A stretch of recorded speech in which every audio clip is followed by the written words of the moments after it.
ಶಿವಾಯದೆ ಹಾಲು ಕುಡಿದರೋ ಅಮ್ಮಾಜಿನೇ ದೈವ ಅಂತ. ಮದುವೆ ಮಾಡ್ತಿದ್ರು ಕಲ್ಯಾಣ ಮಂಟಪ 11 ರೂಪಾಯಿ, ಇಲ್ಲೇ ಮದುವೆ ಆಗ್ತಾ ಇದ್ದಿದ್ದು. ಎಷ್ಟು ರೂಪಾಯಿಗೆ? 11 ರೂಪಾಯಿ. 11 ರೂಪಾಯಿ ಮದುವೆ ಆಗ್ತಿತ್ತು. ಅದೇನ್ ಸರ್ ಅದು ವಿಶೇಷವಾಗಿದೆ? ಅದು ಗಂಡು ಹೆಣ್ಣು ಕುಂದಿರ್ಸೋದಕ್ಕೆ ಗಂಡು ಹೆಣ್ಣು ಅದ್ರಲ್ಲಿ ಕೂರಿಸ್ತಾ ಇದ್ರು. ಆ ಲೆಕ್ಕಾಚಾರ. ಆ ಕಡೆ ನಾವು ಅಬ್ಸರ್ವೇಷನ್ ಅಲ್ಲಿ ಇದ್ದಾಗ ಅದು ಪೆಟ್ರೋಲ್ ಹಾಕಿ ಬೆಂಕಿ ಹಾಕ್ಬಿಟ್ರು. ಈ ಪಾಪಿ ಜನರ ಹಾಳು ದುನಿಯಾ ಜೀವಂತ ಸುಡುಗಾಡು. ಅಂದ್ರೆ ಇದನ್ನ ಕಟ್ಟಕ್ ಹೋಗಿ ಒಂದು ಸಾಮಾನ್ಯ ಒಂದು 20 ಜನ ಅಂದ್ರಲ್ಲ, 21 ಜನ ತೀರೋಗಿದ್ದಾರೆ.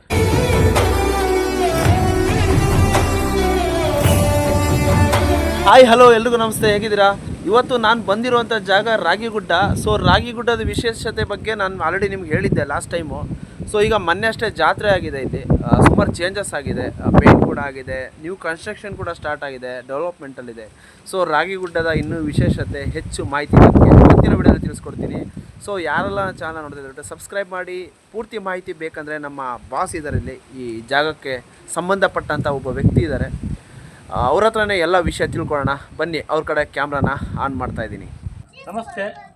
ಇದು ಇರುವಂಥ ಸ್ಥಳ ಇಲ್ಲೇ ಶಿವಮೊಗ್ಗದಲ್ಲಿ ರಾಗಿಗುಡ್ಡ ಅಂತೇಳಿ, ನಾರಾಯಣಗಿ ಕ್ಷೇತ್ರ ರಾಗಿಗುಡ್ಡ. ಇದು ಅಡ್ರೆಸ್ ಎಲ್ಲಿ ಬರುತ್ತೆ ಅಂದರೆ ಸವಳಂಗ ರೋಡು, ನವಲೆ ಇಡಗುಂಜಿ ಗಣಪತಿ ದೇವಸ್ಥಾನ ಕಾರ್ನರ್ ಪಕ್ಕದ ರೋಡು ರೈಟ್ ಕಟ್ಟಾದರೆ, ಸವಳಂಗ ರೋಡಿಂದ ಬರ್ತಾ ರೈಟ್ ಕಟ್ಟಾದರೆ ಇಡಗುಂಜಿ ಗಣಪತಿ ದೇವಸ್ಥಾನ ಪಕ್ಕದ ರೋಡ್ ರೈಟ್ ಕಟ್ಟಾದರೆ ಸಿಸ್ಟರ್ ರಾಗಿಗುಡ್ಡ ದೇವಸ್ಥಾನ ಮೇಲ್ಗಡೆಗೆ ಬರುತ್ತೆ. ಅದು ಕಾಂಕ್ರೀಟ್ ರೋಡ್ ಇದೆ, ಡೈರೆಕ್ಟು ಒಂದೇ ರೋಡು ದೇವಸ್ಥಾನಕ್ಕೆ ಜಾಗಕ್ಕೆ ಬರುತ್ತೆ. ಇಲ್ಲಿ 111 ಮೆಟ್ಲಿದೆ, ಬೇಕಾದರೆ ಅಲ್ಲಿಂದ ನಡ್ಕೊಂಬರ್ಬೋದು ಇಳಿದು, ಅಥವಾ ಇಲ್ಲ ಅಂತಂದರೆ ವೆಹಿಕಲ್ಸ್ ತಗೊಂಡು ಆ ಕಡೆಯಿಂದ ಬರ್ಬೋದು. ಬಟ್ ಆ ಕಡೆಯಿಂದ ಬರ್ತಾ ಜಾಗೃತರಾಗಿರಿ, ಸ್ವಲ್ಪ ಹಂಪಿದೆ, ಗಾಡಿ ಕೇರ್ಫುಲ್ಲಾಗಿ ಹೊಡಿಬೇಕು. ಇಲ್ಲ ನಿಮ್ಗೆ ಆಗಿಲ್ಲ ಅಂತಂದರೆ ಅಲ್ಲಿ ಗಾಡಿ ಸ್ಟಾಪ್ ಮಾಡಿ ಬರ್ಬೋದು. ಅಲ್ಲಿಂದ 111 ಮೆಟ್ಲು ಹತ್ಕೊಂಡ್ಬರ್ತಿದ್ದಂಗೆ ಫಸ್ಟ್ ಸಿಗೋದೇ ಗಣಪತಿ ದೇವಸ್ಥಾನ. ಆನಂತರ ಸುಬ್ರಹ್ಮಣ್ಯ, ಆಂಜನೇಯ, ಪಾಂಡುರಂಗ, ರುಕ್ಮಿಣಿ, ಸರಸ್ವತಿ, ಲಕ್ಷ್ಮೀ, ಪಾರ್ವತಿ, ಪದ್ಮಾವತಿ, ಭೂದೇವಿ, ಶನ್ಮಾತ್ಮ. ಇದು ಸೆಕೆಂಡ್ ಟೆಂಪಲ್, ಬ್ರಹ್ಮ ವಿಷ್ಣು ಮಹೇಶ್ವರ. ಅಂದರೆ ನಮ್ಮ ಕರ್ನಾಟಕದಲ್ಲಿ ಒಂದೇ ದೇವಸ್ಥಾನ. ಈಗ ಕನ್ಸ್ಟ್ರಕ್ಷನ್ ನಡೀತಾ ಇದೆ, ಅದು ಲೆಫ್ಟಿ ತಿರುಗ್ತಿದ್ದಂಗೆ ಸಿಗೋದೇ ಆ ದೇವಸ್ಥಾನ. ಅದ್ರ ಹಿಂಭಾಗ ಸನ್ಸೆಟ್ ಜಾಗ, ತುಂಬ ಶಿವಮೊಗ್ಗನೆಲ್ಲ ನೋಡುವಂಥ ಸ್ಥಳ ಅಲ್ಲೇ ಇರೋದು. ನಮ್ಮ ಶಿವಮೊಗ್ಗದಲ್ಲಿ ಮಲೆನಾಡು ಹಿಂಬಾಗಿಲಲ್ಲಿ ಇರುವಂಥ ಈ ದೇವಸ್ಥಾನದಲ್ಲಿ ಸಂಬಂಧಪಟ್ಟಿರೋ ಜಾಗ ಅಂದರೆ ಅದೊಂದು ತುಂಬ ಅದ್ಭುತವಾಗಿ ಕಾಣುತ್ತೆ. ನೋಡಿ, ಇವರು ವಿಡಿಯೋ ಮಾಡ್ತಾ ಇದ್ದಾರೆ, ಇಡೀ ಶಿವಮೊಗ್ಗನೇ ಇಲ್ಲಿಂದ ನೋಡ್ಬೋದು, ಅಷ್ಟು ತುಂಬ ಅದ್ಭುತವಾಗಿದೆ. ಇದು ಭಕ್ತಾದಿಗಳ ಸೇವೆಯಿಂದನೇ ಈ ದೇವಸ್ಥಾನ ಕನ್ಸ್ಟ್ರಕ್ಷನ್ ನಡೀತಾ ಇರೋದು. ಇಲ್ಲಿ ಯಾವುದೇ ರೀತಿಯಲ್ಲಿ ಗೌರ್ಮೆಂಟಿಂದಾಗಲಿ ಮತ್ತೊಂದಾಗಲಿ ಯಾವುದು ಆ ಥರ ಭಕ್ತ ಜನಗಳ ಸೇವೆಯಿಂದನೇ ನಡೀತಾ ಇರೋದು. ರಾಜಕೀಯದವರಾಗಲಿ, ಮೇಯರದ್ದಾಗಲಿ ಮತ್ತು ಯಾವುದೋ ದುಡ್ಡು ಇಲ್ಲಿ ಯೂಸ್ ಮಾಡಲ್ಲ, ಜನಗಳ ಸೇವೆಯಿಂದನೇ ಕನ್ಸ್ಟ್ರಕ್ಷನ್ ಆರಂಭ ಆಗಿದೆ. ಫೌಂಡೇಶನ್ ಹಿಡಿದು ಮೇಲ್ ಗೋಪುರದವರೆಗೂ ಎಲ್ಲ ಭಕ್ತಾದಿಗಳ ದುಡ್ಡಲ್ಲೇ ನಡೀತಾ ಇರೋದು. ಸಿಟಿ ಸೆಂಟ್ರಲ್ಲಿರೋದ್ರಿಂದ ತುಂಬ ಅದ್ಭುತವಾಗಿದೆ ಪ್ಲೇಸು, ಮತ್ತು ದೇವಸ್ಥಾನವೂ ತುಂಬ ಚೆನ್ನಾಗಿದೆ. ಬಂದು ನೋಡಿ, ನಿಮಗೆ ಆನಂದ ಆಗುತ್ತೆ. ಜಾಗ ಯಾವ ಥರ ಇದೆ, ಇಲ್ಲಿ ದೇವಸ್ಥಾನಗಳು ಯಾವ ಥರ ಇದ್ದಾವೆ, ಸಿಟಿ ಸೆಂಟ್ರಲ್ಲಿ ಹೇಗಿದೆ, ಎಲ್ಲ ನಮ್ಮ ಇಡೀ ಶಿವಮೊಗ್ಗ ಪೂರ್ತಿ ಕಾಣುತ್ತೆ. ಇಲ್ಲಿ ಒಳ್ಳೆ ಪ್ಲೇಸು ಅಂದರೆ ಶಿವಮೊಗ್ಗದಲ್ಲಿ ರಾಗಿಗುಡ್ಡನೇ. ನಿಮ್ಮ ಮನಸ್ಸಲ್ಲಿ ಏನಾದ್ರು ಕಷ್ಟ ಸುಖ ಇದ್ದರೆ ಅದನ್ನ ಕೇಳ್ಕೊಂಡು 3 ಸತಿ ಎತ್ತಬೇಕು. ಅದು 3 ಸತಿನೂ ಎದ್ದಾಳ್ತು ಅಂದರೆ ನಿಮ್ಮ ಕೆಲಸ ದೂರ ಆಗುತ್ತೆ. ಇದೇನಾದ್ರು ಅಪ್ಪಿ ಅದು ಹೇಳಿಲ್ಲ ಅಂತಂದರೆ ನಿಮ್ಮ ಕೆಲಸ ಯಾವುದೇ ಕಾರಣಕ್ಕೂ ಆಗಲ್ಲ ಅನ್ನೋ ಲೆಕ್ಕಾಚಾರ. ಇದು ಹಿಂದಿನ ಕಾಲದ ಪದ್ಧತಿ, ಈಗಲೂ ಪಾಲನೆಯಲ್ಲಿದೆ. 3 ಸರಿ ಅದನ್ನು ಎತ್ತಬೇಕು ಮೇಲೆ ಅಲ್ಲ ಸರ್. ಎದುರಿಗೆ ಇರುವಂಥದ್ದಲ್ಲ ಗಣಪತಿ ದೇವಸ್ಥಾನ. ಮೆಟ್ಲು ಹತ್ತುತ್ತಿದ್ದಂಕ್ಲಿ ಎದುರಿಗೆ ಇರುವಂಥ ಫಸ್ಟ್ ಎಲ್ಲೇ ಹೋದ್ರೂ ನಾವು ವಿಘ್ನ ವಿನಾಶಕನೇ ಫಸ್ಟ್ ನೋಡೋದು. ಹಾಗಾಗಿ ಇದು ಹಿಂದಿನ ಕಾಲದಲ್ಲಿ ಏನು ದಾನಿಗಳು ಸೇವೆ ಅರ್ಥ ಮಾಡಿದ್ರು ದೇವಸ್ಥಾನ ಕಟ್ಟಲಿಕ್ಕೆ, ಅವ್ರದ್ದು ಎಲ್ಲ ನೇಮ್ ಬೋರ್ಡ್ ಇದೆ. ಇಲ್ಲಿದೆ ನೋಡಿ, ಪಿ ಹಿರಣ್ಣಯ್ಯ ಪುಟ್ಟಪ್ಪ, ಪದ್ಮ ಜ್ಯುವೆಲರ್ಸು, ಆಮೇಲೆ ಪಾಪ್ಯುಲರ್ ಸೈಕಲ್ ಮೋಟರ್ಸು, ಧರ್ಮಸ್ಥಳದ ವೀರೇಂದ್ರ ಹೆಗಡೆ ಕೊಡ್ಸಿರೋದು ಗಂಟೆ ಇತ್ತು. ವೀರೇಂದ್ರ ಹೆಗಡೆ ಅವರು ಗಂಟೆ ಕೊಡ್ಸಿದ್ರು, ಅದು ಕಳತನ ಆಗ್ಬಿಟ್ಟಿದೆ. ವೀರೇಂದ್ರ ಹೆಗಡೆ, ಹರಿಪ್ರಸಾದ್, ಗುಡ್ಶೆಟ್ ಚಿಕ್ಕಣ್ಣ, ಮೋಹನ್ ಖಂಡೇರಾವ್, ಚನ್ನಬಸಪ್ಪ, ಮತ್ತೆ ಸಿ.ಕೆ. ಶಿವಕುಮಾರ್, ಲಕ್ಷ್ಮೀ ವಿಷ್ಣು ಜಾಧವ್, ಗಾಂಧಿ ಬಜಾರ್. ಇದು ಪ್ರತಿ ವರ್ಷನೂ ಶಿವರಾತ್ರಿ ಮಾಡನೇ ಸಹ ತೇರಾಗೋದು. ಇದನ್ನೆಲ್ಲ ಇಲ್ಲಿ ಮೆನ್ಷನ್ ಮಾಡಿದ್ದಾರೆ ಹಿಂದಿನ ಕಾಲದಲ್ಲಿ. ತೇರಾಗುವಂಥದ್ದು, ಜಾತ್ರೆ ಆಗೋದು, ಅನ್ನ ಸಂತರ್ಪಣೆ, ಅಲಂಕಾರ ಪ್ರತಿಯೊಂದು ಇರುತ್ತೆ. ಏನು ದೇವಸ್ಥಾನಕ್ಕೆ ಸೇವೆಗಳು ಕೊಟ್ಟಿದ್ರು ಆ ಹೆಸರೆಲ್ಲ ಈಗಲಿದೆ. ಇದು ಇದೆ ಶ್ರೀಮತಿ ಪದ್ಮಾವತಿ ಸಿ.ಡಿ.ಜಿ. ವೆಂಕಟೇಶ್ ರಾವ್ ಅವರ ಮಗನಾದ ಡಿ.ವಿ. ಚಂದ್ರಹಾಸ್ ಮತ್ತು ಜಯಲಕ್ಷ್ಮಿ ಮತ್ತು ಮಕ್ಕಳು ಪದ್ಮ ಜ್ಯುವೆಲರ್ಸ್, ಜೈಲ್ ರಸ್ತೆ, ಶಿವಮೊಗ್ಗ. ಹೌದು ವೀಕ್ಷಕರೇ, ನೋಡ್ತಾ ಇದ್ದೀರಲ್ಲ, ಇದು ಗಣಪತಿ ದೇವಸ್ಥಾನ. ನೀವು ರಾಗಿಗುಡ್ಡಕ್ಕೆ ಎಂಟ್ರೆನ್ಸ್ ಫಸ್ಟ್ ಮೆಟ್ಲತ್ತು ಬಂದ ತಕ್ಷಣ ಸ್ಟಾರ್ಟಿಂಗ್ ಸಿಗುತ್ತೆ ನಿಮಗೆ. ಇದು ಆ್ಯಕ್ಚುಲಿ ದೇವಸ್ಥಾನ ಸ್ವಲ್ಪ ಟೈಮ್ ಆಗಿದೆ, ಮಳೆ ಬರೋಕ್ಕಾಗಿದೆ, ಹಾಗಾಗಿ ನಾವು ಹೊರಗಡೆಯಿಂದನೇ ಆದಷ್ಟು ವೀಡಿಯೋ ಮಾಡ್ತಾಯಿದ್ದೀವಿ. ಸರ್ ಇದೊಂದು ಲಾಸ್ಟ್ ಟೈಮ್ ವೀಡಿಯೋ ಮಾಡಿದ್ದೆ, ಬಟ್ ಅದೊಂದು ಮಿಸ್ ಮಾಡಿದ್ದೆ, ನಂಗೆ ಗೊತ್ತಿರಲಿಲ್ಲ. ಒಂಚೂರು ಒಳಗಡೆ ಹೋಗೋಣ. ಹಾಗೆ ಶೂಟ್ ಮಾಡಿ ಹಾಗೇನಾ? ಅದು ಹಿಂದಿನ ಕಾಲದಲ್ಲಿ ಮದುವೆ ಮಾಡ್ತಿದ್ರು ಕಲ್ಯಾಣ ಮಂಟಪ. 11 ರೂಪಾಯಿ ಇಲ್ಲೇ ಮದುವೆ ಆಗ್ತಾ ಇದ್ದಿದ್ದು. ಹಾಂ. ಎಷ್ಟು ರೂಪಾಯಿಗೆ? 11 ರೂಪಾಯಿ. 11 ರೂಪಾಯಿ ಮದುವೆ ಆಗ್ತಿತ್ತು. ಅಂದ್ರೆ ಈಗ 45 ವರ್ಷದ ಹಿಂದೆ ಹೇಳ್ತಾ ಇರೋದು. 45 ವರ್ಷ ಹಿಂದೆ 11 ರೂಪಾಯಿ ಮದುವೆ ಆಗ್ತಿತ್ತು. ಇದರಲ್ಲೇ ಮದುವೆ ಮಾಡ್ತಾ ಇದ್ದಿದ್ದು. ಅದು ಹಾಗೆ ಜಾಗ ಸ್ಪ್ರೆಡ್ ಆಗಿ ಉಳಿದಿದೆ. ಇದು ಒಂಥರ ಈಗ ಆರ್ಸ್ ಥರ ಇತ್ತು, ಇದು ಹಂಚ್ಗಳು. ಹಿಂಗಿತ್ತು ಹಿಂಗೆ. ಹಾಂ. ಯಾವ ಥರ ಸರ್? ಈ ತರ ಶೇಪಲ್ಲಿ ಇತ್ತು, ಎಲ್ಲ ಹಂಚೆಲ್ಲ ಇತ್ತು, ಬಿದ್ದೋಗಿದೆ. ಈಗೆಲ್ಲ ಹಾಳಾಗಿದೆ. ಅವಾಗಿನ ತಡಿಬೇಕಲ್ಲ ಸರ್, ಹೆಚ್ಚು ಕಮ್ಮಿ 60 ವರ್ಷದ ಹಿಂದೆ ಇದೆ. ಅದೇನು ಸರ್ ಅದು ವಿಶೇಷವಾಗಿದೆ? ಅದು ಗಂಡು ಹೆಣ್ಣು ಕುಂದಿರ್ಸೋದಕ್ಕೆ ಗಂಡು ಹೆಣ್ಣು ಅದ್ರಲ್ಲಿ ಕೂರಿಸ್ತಾ ಇದ್ರು. ಅದ್ರಲ್ಲಿ ಹಿಂದಿನ ಕಾಲದಲ್ಲಿ ಆ ಲೆಕ್ಕಾಚಾರ. ಹಾಂ. ಇದು ಕೂರಕ ಕಟ್ಟೆಗಳು, ಆ ಕಡೆ ಜನ ಕೂರುವಂಥ ಕಟ್ಟೆಗಳು. ಕೂರ್ಲಿಕ್ಕೆ. ಇಲ್ಲಿ ಅದು ಅದೇ ವೇದಿಕೆ ತರ. ವೇದಿಕೆ ತರ ಸ್ಟೆಪ್. ಅದು ಓಪನ್ ಇದೆಯಲ್ಲ ಹೋಲ್, ಅದೇನದು ಕಿಟಕಿನ? ಕಿಟಕಿ ತರ ಗಾಳಿಗೆ ಅದು ಓಪನ್ ಬಿಟ್ಟಿದ್ದಾರೆ. ವಿಷಯಗಾರ ನೋಡ್ತಾ ಇದ್ದೀರಲ್ಲ, ಆಗಿನ ಕಾಲದಲ್ಲಿ AC ಇರಲಿಲ್ಲ, ಫ್ಯಾನ್ಗಳಿರಲಿಲ್ಲ ಅಲ್ಲ ಸರ್? ಫ್ಯಾನ್ AC ಯಾವುದು ಇರಲಿಲ್ಲ. ಇದೆ ಅಂದ್ರೆ 11 ರೂಪಾಯಿ ಅಂತಂದ್ರೆ ಅದೇ ದೊಡ್ಡ ಅಲ್ಲ, ಆಗಿನ ಕಾಲದಲ್ಲಿ ಜನ ಹಿಂಗೆ ಅಡ್ಜಸ್ಟ್ ಆಗಿದ್ರು ಅನ್ನೋದಕ್ಕೆ ಅಡ್ಜಸ್ಟ್ ಆಗಿದ್ರು. ಉದಾಹರಣೆ ಇದ್ರಲ್ಲೇ ಅನ್ನ ಸಂತರ್ಪಣೆ ಮಾಡೋರು ಶಿವರಾತ್ರಿ ಮಾಡೋ ಸತ್ತ. ಇದ್ರಲ್ಲೇ ಹೆಂಗೆ ಅಂತಂದ್ರೆ ಈ ಇದು ಬರುತ್ತಲ್ಲ ಮುತ್ತಿನೆಲೆ, ಗೊತ್ತಿದ್ಯಾ ನಿಮಗೆ? ಮುತ್ತಿನೆಲೆ ಗೊತ್ತಿಲ್ಲ. ಮುತ್ತಿನೆಲೆಯಲ್ಲಿ ದೊಡ್ಡದು ಬರುತ್ತೆ ಎಲೆ, ಅದು ಅಗಲ ಬರುತ್ತೆ. ಊಟದೆಲೆ ಊಟದೆಲೆ ಅದ್ ಹಾಕ್ಬಿಟ್ಟು ಇಲ್ಲಿ ಅನ್ನ ಸಂತರ್ಪಣೆ ಬಡ್ಸ. ಇಲ್ಲಿ ಕೆಳಗಡೆ ಅನ್ನ ಸಾರು ಪಲ್ಯಗಳು. ಅಂದ್ರೆ ನೋಡಿ ಅಷ್ಟರಲ್ಲೇ ಆ ಕಿಟಕಿಲಿ ಅಡ್ಜಸ್ಟ್ ಆಗ್ತಿದ್ದಾನೆ. ಈಗ ದೊಡ್ಡ ಕಿಟಕಿನೇ ಬೇಕು, ಗಾಳಿ ಬೇಕು. ಆಗಿನ ಕಾಲದಲ್ಲಿ ಹೆಂಗಿದ್ರು ಜನ ಎಲ್ಲ? ಆಗಿನ ಕಾಲದ ಜನರೇಷನ್ ಬೇರೆ, ಈಗಿನ ಜನನೇ ಬೇರೆ ಸರ್. ಅದು ಗ್ರೇಟ್ ಸರ್ ನಿಜವಲ್ಲ. ಆಗಿನ ಕಾಲದಲ್ಲಿ ಮನೆ ತೇರಲ್ಲ ಈ ಪೇಂಟ್ ಆಗಿದೆ. ದೇವಸ್ಥಾನ ಇಷ್ಟು ವರ್ಷಕ್ಕೆ ಇದೆ ಮೊದಲನೇ ಸಾರಿ ಪೇಂಟ್ ಆಗಿರುವಂತದ್ದು. ಇಷ್ಟು ವರ್ಷಕ್ಕೆ ಸಿಕ್ಕಾಪಟ್ಟೆ ಖರ್ಚಾಗಿದೆ. ದೇವಸ್ಥಾನಕ್ಕೆ 5,000 ರೂಪಾಯಿ ಒಂದು ಡಬ್ಬ ಅಂತ ಇಟ್ಕೊಂಡ್ರು ಕೂಡ 4 ರಿಂದ 5 ಡಬ್ಬ ಹೋಗಿದೆ ಒಂದೊಂದು ದೇವಸ್ಥಾನಕ್ಕೆ. ಎಷ್ಟು ದೇವಸ್ಥಾನ ಇದೆ? 1, 2, 3, 4, 5, 6 ಅದೊಂದು ಸಣ್ಣದೊಂದು 7 ಆಯ್ತಾ. 7 ದೇವಸ್ಥಾನ ಮತ್ತೆ ಎಕ್ಸ್ಟ್ರಾ ಛತ್ರ ಕಲ್ಯ, ಇದು ತೇರಿನ ಮನೆ, ಆಮೇಲೆ ಸಣ್ಣ ಪುಟ್ಟ ಮೆಟ್ಲು 111 ಇವೆಲ್ಲ ಎಕ್ಸ್ಟ್ರಾ. Oil paint. ತೇರು ಮುಂಚೆ ಇತ್ತಲ್ಲ ಸರ್? ಅದು ಮುಂಚೆ ಇತ್ತು. ಕಿಡಿಗೇಡಿಗಳು ಬೆಂಕಿ ಹಾಕಿ ಸುಟ್ಬಿಟ್ರು. ಅದು ಕೆಲವೊಂದು ನಿಮಗೆ ಗೊತ್ತಿರ್ಲಿಲ್ವಾ ಅದು? ಆಕ್ಚುಲಿ ನಾವು ತೇರು ಮಾಡಿದಾಗ 11 ದಿವಸ ಹೊರಗೆ ಬಿಡ್ತೀವಿ. 11 ದಿವಸ ಹೊರಗಡೆ ಬಿಟ್ಟಾಗ 5 ದಿವಸ ಆಗಿತ್ತು. 6ನೇ ದಿವಸಕ್ಕೆ ಗುಡ್ಡಕ್ಕೆ ಬೆಂಕಿ ಹತ್ತಿತ್ತು. ರೆಗ್ಯುಲರ್ ಅಲ್ಲಿ ಬೆಂಕಿ ಹತ್ತುತ್ತೆ ವರ್ಷಕ್ಕೊಂದ್ಸರಿ ಬೇಸಿಗೆ ಟೈಮಲ್ಲಿ. ಅವಾಗ ಕಿಡಿಗೇಡಿಗಳು ಆಗ್ತಾ ಇರ್ತಾರೆ. ಸುತ್ತಮುತ್ತ ಇರೋರೆಲ್ಲ ಏನು ಮಾಡಾಕ ಇರ್ತಾರೆ. ಹಾಕಿದಾಗ ಆ ಕಡೆ ನಾವು ಅಬ್ಸರ್ವೇಷನ್ ಅಲ್ಲಿ ಇದ್ದಾಗ ಅದು ಪೆಟ್ರೋಲ್ ಹಾಕಿ ಬೆಂಕಿ ಹಾಕ್ಬಿಟ್ರು. ಇದು ದೇವಸ್ಥಾನ ಕೆಲವೊಂದು ದುರ್ಘಟನೆ ಜನದ ಕಣ್ಣಲ್ಲಿ ಏನೇನೋ ಮಾಡಬೇಕು ಅಂತ ಹೋಗಿ ಅದು ದೇವಸ್ಥಾನ ತೆಗೆದು ಅದು ರೀಕನ್ಸ್ಟ್ರಕ್ಷನ್ ಆಗ್ತಾ ಇದೆ. ಆ ತರ ಯಾರೋ ಮಾಡಿರ್ಬೋದು ಅಥವಾ ಮಾಡಿಸಿರ್ಬೋದು, ಇಲ್ಲ ಬೇರೆ ಒಂದು ವೈಯಕ್ತಿಕವಾಗಿ ಆಗಿದೆ ಅಂತೇಳಿ ಹೇಳಕ್ಕಾಗಲ್ಲ. ಇಂಥವ್ರೆ ಅಂತಾನು ಹೇಳಕ್ಕಾಗಲ್ಲ. ಏನೋ ಬೇಕು ಅಂತ ಮಾಡಿದರೆ ದೇವ್ರು ಒಂದು ಟೈಮಲ್ಲಿ ನೋಡ್ಕೊತಾನೆ ಖಂಡಿತ. ನಾವು ಕಾಯ್ಬೇಕಷ್ಟೇ. ತಪ್ಪಿಗೆ ಪ್ರಾಯಶ್ಚಿತ್ತ ಇದ್ದಿದ್ದೆ. ಪ್ರತಿಷ್ಠಾಪನೆನೂ ಆಗಿದೆ. ಈಗ ಜಾತ್ರೆ ಹಾಕಿಂತ ಮುಂಚೆ ಎಲ್ಲಾ ದೇವರದ್ದು ಪುನಃ ಕಳಸ ಪ್ರತಿಷ್ಠಾಪನೆ ಆಗಿರುವಂತದ್ದು. ಸುಬ್ರಹ್ಮಣ್ಯ ದೇವಸ್ಥಾನ ಅಲ್ಲ? ಸುಬ್ರಹ್ಮಣ್ಯ ದೇವಸ್ಥಾನ. ಇಲ್ಲಿ ಏನೋ ಇದೆ ಸರ್? ಇದು ಅದು ವಿಗ್ರಹ ಇದೆ ಆಂಜನೇಯ ಸ್ವಾಮಿದು ಮತ್ತೆ ವನೆ ದುರ್ಗಮ್ಮಂದು. ಅದು ಪುನಃ ಪ್ರತಿಷ್ಠಾಪನೆ ಮುಂದಿನ ವರ್ಷ ಆಗುತ್ತೆ. ಅದಕ್ಕೆ ಸಪರೇಟ್ ಆದಂತ ಒಂದು ದೇವ್ರ ಪ್ಲೇಸ್ ಮಾಡಿದ್ದೀರಾ? ಅಲ್ಲಿ ನೀವು ಶೂಟ್ ಮಾಡಿದ್ರಲ್ಲ ಫಸ್ಟ್ ಬ್ರಹ್ಮವಿಷ್ಣುಮೇಶ್ವರ ದೇವಸ್ಥಾನದ ಎದುರುಗಡೆ.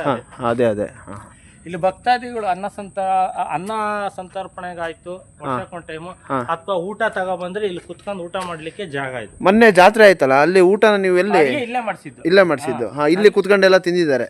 ಇಲ್ಲಿ ಆಕ್ಚುಲಿ ಇಲ್ಲಿ ಕುಂದ್ರಲೆ ಕೊಟ್ಟಿಲ್ಲ, ಅಡಿಗೆ ಮಾಡಿಸಿದ್ದೀವಿ. ಆಟ ಇದೆಯಲ್ಲ, ಆ ಆಟದಿಂದ ಹಿಡಿದು ಲಕ್ಷ್ಮೀ ದೇವಸ್ಥಾನದವರೆಗೂ ಶಾಮೇನೆ ಹೋಗಿತ್ತು. ಅಲ್ಲಿವರೆಗೂ ಅನ್ನ ಸಂತರ್ಪಣಾ ಕಾರ್ಯಕ್ರಮ. ಅದು ಜನರ ವಿಡಿಯೋ ಸಿಗುತ್ತಾ? ನನಗೆ ವಿಡಿಯೋ ಇದೆಯಾ?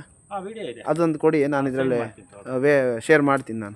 ಸೊ ಇಲ್ಲಿ ಕುತ್ಕೊಂಡು ತಿನ್ನುವಾಗೆ, ಇಲ್ಲಾಂದ್ರೆ ಸಂಜೆ ಯಾರು ಬಂದ್ರೆ ವಾಕಿಂಗ್ ಬಂದ್ರೆ ದೇವಸ್ಥಾನಕ್ಕೆ ವಿಶ್ರಾಂತಿ ರೆಸ್ಟ್. ಊಟಕ್ಕೆ ಅಲ್ಲಿ ನೀರು ಸಿಗುತ್ತೆ ಪಕ್ಕದಲ್ಲಿ, ಊಟಕ್ಕೆ ಕುತ್ಕೊಳ್ಳಿಕ್ಕೆ ಮಂಡಕ್ಕಿ. ಬಟ್ ಏನ ಫುಡ್ ಐಟಮ್ ತಂದ್ರು ಕುತ್ಕೊಂಡು ತಿನ್ಬೋದು, ಗಲೀಜ್ ಮಾಡಂಗಿಲ್ಲ. ಹೌದು, ಗಲೀಜ್ ಯಾರು ಮಾಡಲ್ಲ. ಸರ್ ನೋಡಿ ಎಷ್ಟು ಕ್ಲೀನ್ ಆಗಿ ಇಟ್ಟಿದ್ದೀರಾ ಅಂದ್ರೆ, ಕೆಲವೊಂದ್ ಕಡೆ ಹೋದ್ರೆ ಒಬ್ರು ಕೈಯಲ್ಲಿ ಎಷ್ಟು ಮೇಂಟೈನ್ ಮಾಡೋಕ್ಕಾಗಲ್ಲ. ಎಷ್ಟು ಕ್ಲೀನ್ ಆಗಿ ಇಟ್ಟಿದ್ದೀರಾ ಅಂದ್ರೆ ನೋಡಿ. ಅದೇ ಬರೋರಿಗೆ ನಾವು ಅದೊಂದು ಹೇಳೋದು, ಕ್ಲೀನ್ ಆಗಿಡಿ. ಗೊತ್ತಾ ಸರ್, ಏನೇ ನಾವು ಕ್ಲೀನ್ ಆಗಿ ಇಟ್ಟಿದ್ರು ಕೂಡ ಮತ್ತೆ ಇದು ಗಲೀಜಾಗಿ ಆಗುತ್ತೆ. ಹೌದು, ಮಳೆ ಬಂತು ಅಂತಂದ್ರೆ ಹುಲ್ ಬೆಳೆದ್ರೆ ಏನ್ ಮಾಡ್ತಾರೆ ಅಂದ್ರೆ, ಇಲ್ಲಿ ಬರೋ ಅಂತಾರೆ ವಾಟರ್ ಬಾಟ್ಲ್ ಆಗಿರ್ಬೋದು, ಜ್ಯೂಸ್ ಬಾಟ್ಲ್ ಅದನ್ನ ತೆಗಿತೀವಿ. ಬಟ್ ಹುಲ್ ತೆಗಿಯಕ್ ಬರಲ್ಲ. ಹುಲ್ ತೆಗೆದಂಗೂ ಬೆಳಿತಾ ಇರುತ್ತೆ. ಹೌದು, ಮತ್ತೆ ಗಣಪತಿ ಹಬ್ಬ ಆದ್ಮೇಲೆ ಹುಲ್ ತೆಗಿಬೇಕು. ಹೌದು, ನಾನೀಗ ಮತ್ತೆ ನೀಟ್ ಮಾಡ್ಬೇಕು. ಹೌದು, ಬರುವಾಗ ನೋಡ್ತಾ ಇದ್ದೆ, ಅಲ್ಲಿ ಮೆಟ್ಲು ಗುಡಿಸ್ತಾ ಇದ್ರು ಅವರು. ಡೈಲಿ ಇದ್ದಿದ್ದೆ. ಕಸ ಗುಡಿಸಿದಾರ, ಕಸ ಬಿದ್ದಿದ್ದಾರೆ. ಮೇಂಟೆನೆನ್ಸ್ ಬಹಳ ಇದೆ. ಬೆಳಗ್ಗೆ ಎದ್ದು ಕಸ ಗುಡಿಸ್ಬೇಕು. ಈಗ ಯಾರ ಜನ ಅಪ್ಪಿ ತಪ್ಪಿ ಸಡನ್ಲಿ ಬಂದ್ರೆ ಗಲೀಜ್ ಆಯ್ತು ಆಯ್ತು ಅಂದಾಗ ಮತ್ತೆ ನಾವು ಗೂಡ್ಸ್ ಕೊಟ್ಟೆ ಕೊಡ್ತೀವಿ, ಅದ್ರದ್ದೇನು ತೊಂದರೆ ಇಲ್ಲ. ನೀವು ಇಲ್ಲೇನೇ ಸ್ವಚ್ಛತೆ ಮಾಡಿದ್ರೆ ಗಾಳಿಗಳಿಗೆ ಅದು ಮತ್ತೆ ಗಲೀಜಾಗಿ ಆಗುತ್ತೆ. ಗಾಳಿಗಳಲ್ಲಿ ಏನಾಗುತ್ತೆ ಅಂದ್ರೆ ಕಸ ಕಡ್ಡಿಗಳು ಹರಡುತ್ತೆ. ಬೆಳಗ್ಗೆಯಿಂದ ಸಂಜೆವರೆಗೂ ಚೆನ್ನಾಗಿರುತ್ತೆ, ಸಂಜೆ ಮೇಲೆ ನೋಡಿ ಈಗ ಮಳೆಗಳಿಗೆ ಬಂದಂಗ ಆದಾಗ ಆ ತರ ಆಗುತ್ತೆ. ಇದು ಸರ್ ಆಂಜನೇಯ ಅಂತ. ಇದು ಎದುರ್ಮುಖ ಆಂಜನೇಯ ಸ್ವಾಮಿ. ಅಲ್ಲಿ ಮೇಲೆ ಹೆಂಗಿದೆಯೋ ಮುಡ್ಕಿ ಒಳಗೂ ಹಂಗಿದೆ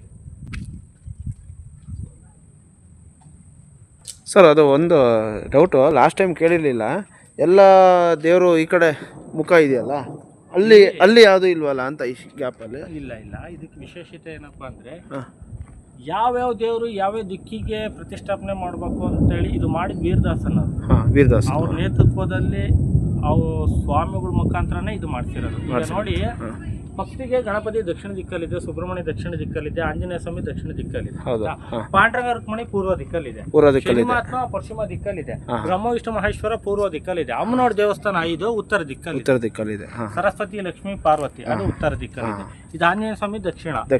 ಈ ತರ ಎಲ್ಲ ಯಾವ್ಯಾವ ದಿಕ್ಕಿಗೆ ಯಾವ್ಯಾವ ದೇವ್ರು ಇರ್ಬೇಕು ಅನ್ನೋದು ಆ ದಿಕ್ಕಿಗೆ ಆ ದೇವ್ರನ್ನ ನೇಮಕ ಮಾಡಿ. ಇದು ಸರ್ ಇದು ಕಾರ್ತಿಕ್ ದೀಪ ಹಚ್ಚೋದು, ಕಾರ್ತಿಕ ಟೈಮಲ್ಲಿ ಕಾರ್ತಿಕ ದೀಪೋತ್ಸವ ಅಂತೀವಲ್ಲ ಆ ಟೈಮಲ್ಲಿ ದೀಪ ಹಚ್ಚುವಂಥ ಜಾಗ. ಇದು ಜನರಿಗೆ ಕೂರುವಂಥದ್ದು ಮಾಡಿರೋದು ಎಲ್ಲ ಕಿತ್ತೋಗಿದೆ.